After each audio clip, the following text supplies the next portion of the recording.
What's going on, everyone? So in today's video, I'm going to be breaking down YCS Dallas 2017, giving my thoughts and opinions on the event. But before I get to the actual video itself, as you guys already know, I'm doing a giveaway this month, and this month's giveaway is going to be for the North American WCQ 2017 Spiral Playmat. This is the playmat right here.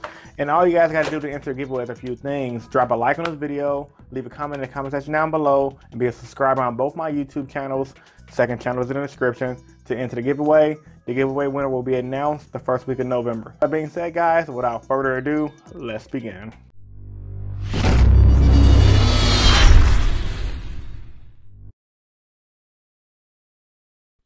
Alrighty, guys, so after you guys enjoyed the video, make sure to hit the description down below and check out the Innovation Yu-Gi-Oh! Amazon page for all of your Yu-Gi-Oh! Needs.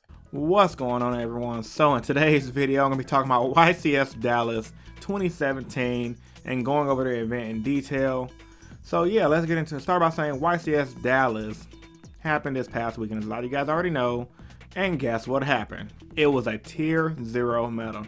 So the event started off at 1,128 players, and it seems to be a solid event for the most part. But all over social media, everyone kept saying either they lost to Spirals or Spirals was tearing up the event. And a few people I know who went out to Dallas, few people top, few people almost top, but for the most part they all were doing amazing with Spirals. So it was a Spiral affair, if I may say. So right now for this recap, I'm just going to break down the top 32, talk about what the average deck list looked like, and talk about some of the interesting takeaways from the event and what may happen next on the potential emergency Banlist. So it was 29 Spiral decks, 1 Evoke deck, and 2 Trickstar decks going to the top 32. And right here, the deck list I'm going to show you guys right now is pretty much what's the average list. It was from a guy that got 4th place. I wanted to try to get the 1st place or 2nd place deck profile because they're brothers, the Khan brothers. They're from Illinois. And yeah, they didn't post their deck list online yet, or I haven't found it yet. So that being said, I'll just show you guys the 4th place deck list due to the fact that it got the guy to 4th place, so it must have been really good. So this guy opted to run the Kaiju engine, kind of reminiscent of the build I ran last year. In order to Kaiju Slumber not only wipes boards, but the Kaiju monsters can handle things like the ABC Buster Dragon, Spiral Sleeper, helps out in the mirror match. The list goes on. And the Kaiju engine is really great. The guy also opted to run a double summon engine, which was very popular at the event. And the guy that beat me at locals was running the double summon engine as well. Now, pre the release of Double Helix, a lot of people were talking about running the Foolish Burial Goods build, where you dump the Spiral spell / traps from your deck to the graveyard to start abusing the special summoning and spend out the graveyard effect of the spell / trap cards, and you got to also plus more with your master plan. But most people from this event, from what I've seen at least, just ran 1 trap, the one you sent from the deck to the graveyard, just to abuse special amount of the graveyard 1 time, which in my opinion was a solid way to run their deck. I mean, got him that far, so who am I to judge? And of course, he maxed out on the best hand traps right now, which is 3 Ash Blossom, 1 Diddy Crow, and 3 Ghost, Droll and Lotbird, not Ghost Ogre, but Droll and Lotbird in general. This was pretty much the standard. A subscriber of mine who actually watches my live show streams here and there, Romilla Wilson, also top 32 the event with his Spiral build, and he talked about how Max C he felt wasn't that great because they could still OTK you through Max C. And I see that in this top 4 deck list, the guy didn't run Max C, and I guess it's the same theory because you can Max C the Spiral player, they can still make an unbreakable board, they can still OTK you. I mean, it doesn't stop anything, but the Ash Blossom and the Drone Library and effectively the Diddy Crow that you can search from the deck can definitely hurt the opposing mirror match and Spiral decks in general. And then of course another thing to take away from the event, the rate was ratios for the Spiral deck. People were running some people were trying to run 2 super agents and 1 big red. I think that was a really bad way to go about it. 3 super agents is a standard, it's a must. It helps make Baguska. I mean, Baguska is really good. I'm gonna talk about Baguska in a minute. And the 2 big rares, that's my ratio, and I actually like it because it works really well.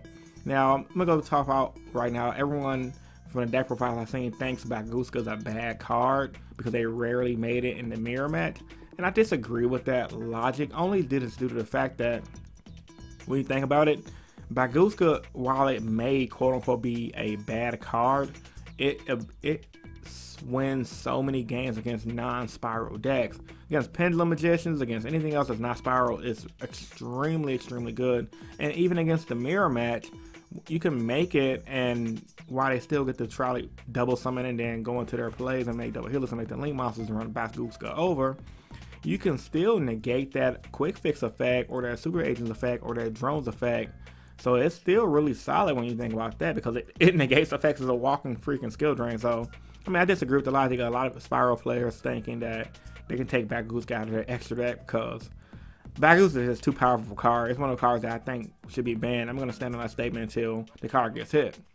Now, another takeaway from the event is the Euro champion / world's competitor Marcelo got second place with his gold seconds. Not second place. He got top 32 with his gold second spiral deck list. He pretty much ran, as far as the hand traps is concerned, 13 hand traps, 3 Ash Blossoms, 3 Ghost Ogres, 3 Cyframe Gamblers, and 3 Droll and Lock Birds. And his logic behind this, he wanted to go second and open up a hand trap and just outright beat his opponent. He says from his testing and his math, it's an 82% chance of him opening up a hand trap, which is really powerful against the spiral deck. I mean, obviously he either wanted to open up Ash Blossom or Droll. Ghost Ogre is really solid, and Gamma can win games. He said Gamma won him a lot of games because it negates double helix, it negates effects, and most of the times the power player just lose. And the rest of his deck was just solid. The 3 drones, 3 quick fixes. He wanted a spiral trap that special out of the graveyard, and he did like the Dragon Ravine card as well, because he ran the Strudo. Some people didn't like it going into the event. They felt like it was subpar, more of a win more card. But Marcel thinks otherwise, and I like his logic. It's too good. You guys saw the combo video. You guys didn't see the combo video. I'll link it right here for you guys to check it out. And then he also ran the Soul Charge, talking about how good that card was.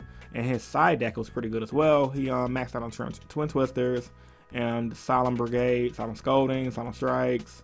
And his logic was going to a top 32 or whatever, since people notice he ran a lot of hand traps. If he goes first for whatever reason, he can have something. And what I saw on Facebook, he said he lost in top 32 because going into game 2 and game 3, he opened 0 hand traps, which I guess in a 16 or 17 round event kind of sucks, because even though 82% of the time you're going to open a hand trap, that 118% happened, which sucks for him. But shout outs to him, man. Came all the way from Italy and did his thing. It's all expensive, so that's like at least a $1,500 plane ticket. But he is sponsored, so I'm pretty sure that helped pay for some of his way. But yeah, shout out to Marcelo, man. So yeah, big takeaway. He pretty much ran every hand trap except Ghost Reaper. He said he felt that it was subpar. Yeah, and I kind of agree with him. And then going into non-spiral decks that made it, Trick Stars, which is the 2 Trick Stars and Invoke. We already know what Trick Stars do. They burn you until you cannot win the game.